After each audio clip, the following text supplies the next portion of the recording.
Normalmente, após vencer uma dispensa, quanto tempo em média o órgão público vai realizar o pagamento e onde vou colocar as informações de conta para depósito na própria dispensa que estou participando? Vamos lá. O prazo para pagamento ele só começa a contar para você a partir do momento que você entrega o produto. Então, por mais que você tenha ganho uma dispensa, ganhado uma dispensa ou um pregão, o órgão fez o pedido, o seu prazo começa a contar a partir do momento que você entregou o produto ou prestou o serviço. Na hora que ele aceita, faz a liquidação, a gente já comentou sobre isso, sobre os estágios da despesa. É quando ele liquida a sua nota fiscal. É ali que começa a contar o seu prazo. Então, não adianta você falar assim, depois de quanto tempo da dispensa? Não sei. O prazo é a partir do momento que você entrega, não de quando acontece a dispensa, beleza?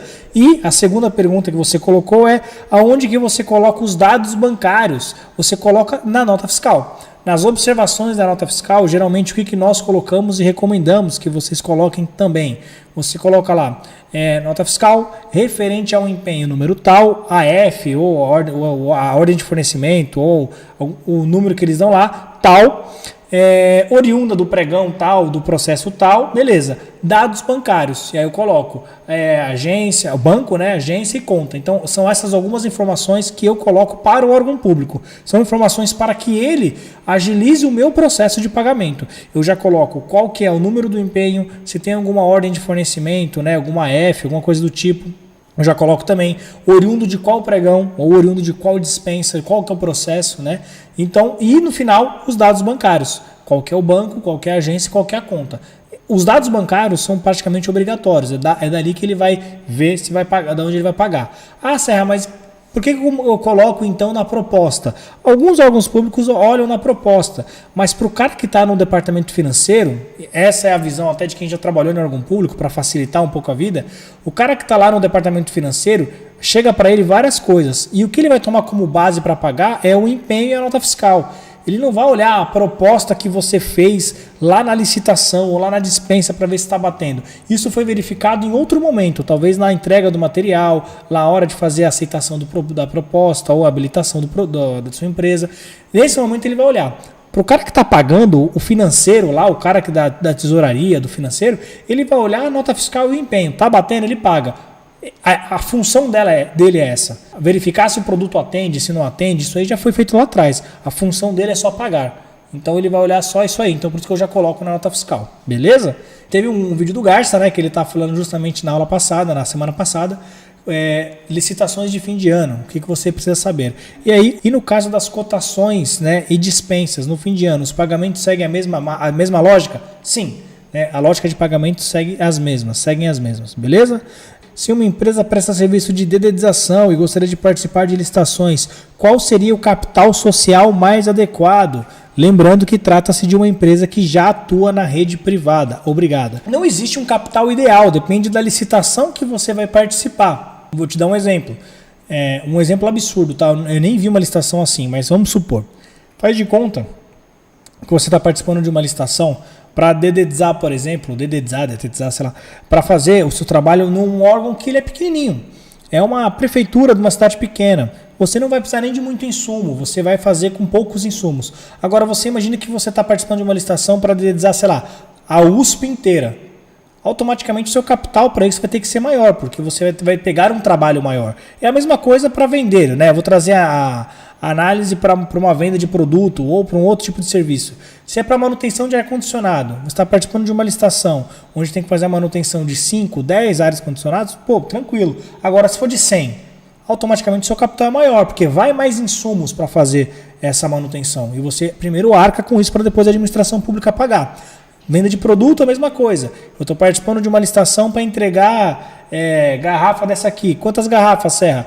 100 garrafas. É um capital. Eu quero participar de uma licitação para entregar 50 mil garrafas dessas. Meu capital vai ter que ser maior. Ou, no ruim, a minha negociação com os meus fornecedores vai ter que ser maior. Então, não existe um capital social ideal, tá? Alguns editais vão pedir, via de regra, eles vão pedir o seguinte, que o seu balanço tenha alguns índices superiores a 1.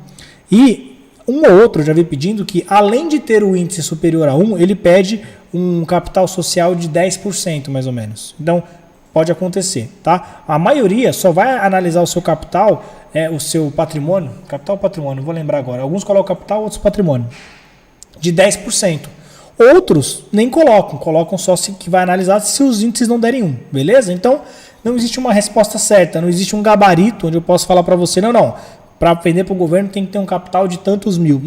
Não existe uma regra, depende de como que você quer entrar e quais licitações você quer participar e, dependendo do edital, se os seus índices não derem superior a 1, porque se der 1, você nem precisa do capital total mesmo, você pode negociar com o seu fornecedor e receber primeiro, enfim.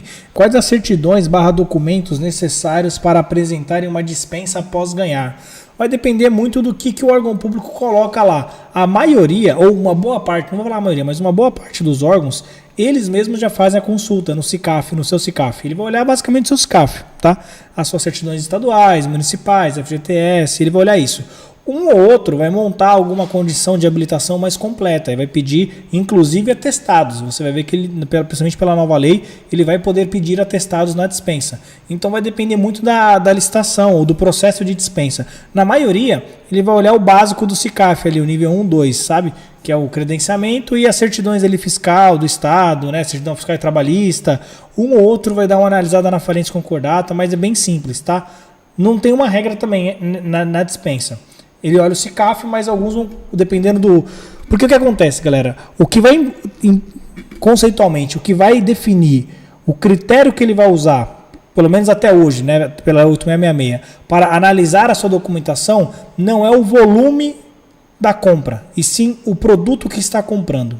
Eu vou explicar um pouco melhor. Se for um material que para ele é tranquilo, não é que é tranquilo, mas não vai impactar tanto se houver algum atraso ou se tiver algum problema, ele vai olhar só as certidões básicas, né? FGTS, certidão estadual, municipal, federal, falência, o básico.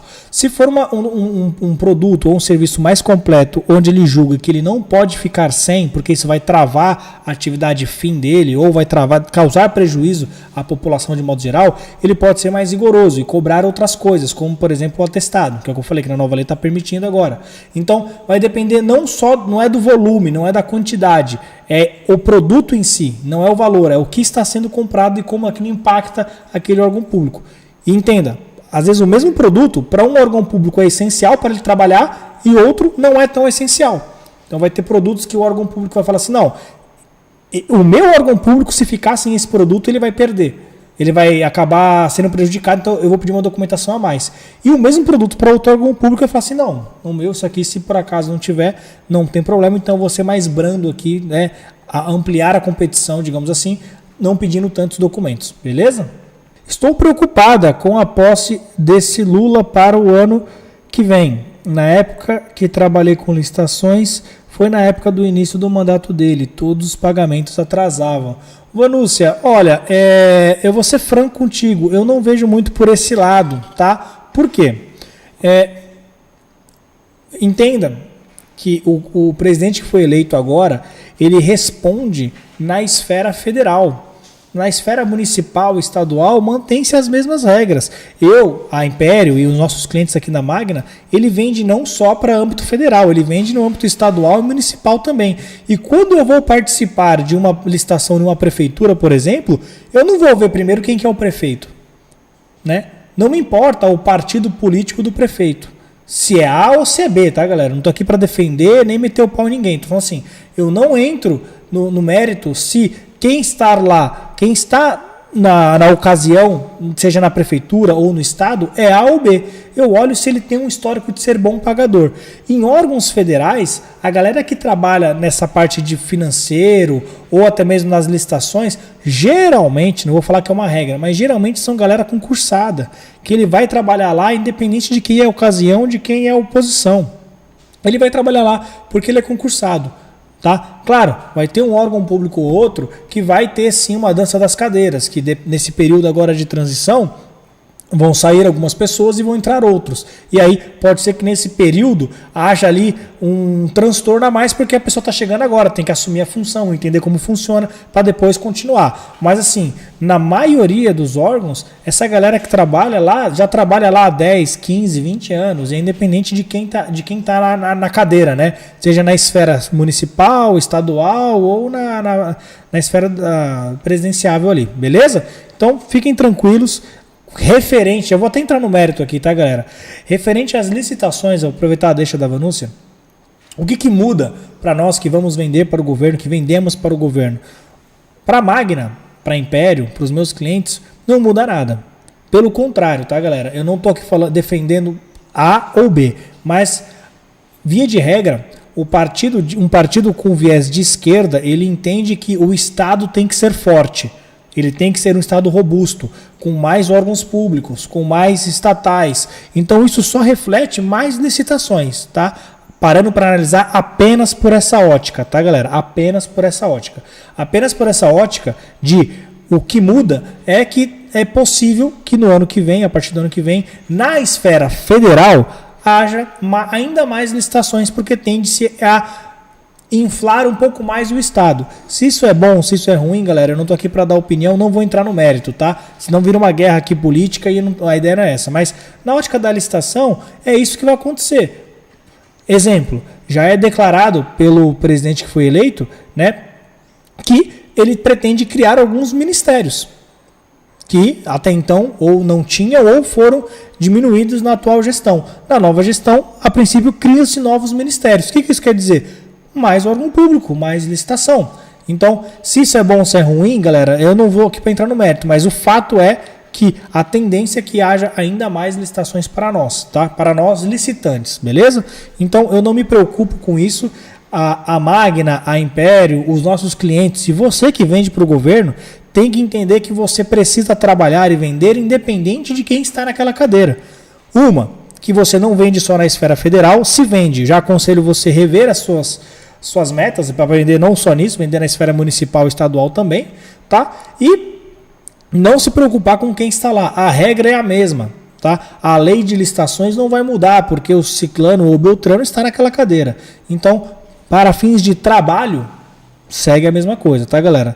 Posições partidárias à parte, tá? Não estou aqui para falar bem ou mal de nenhum candidato,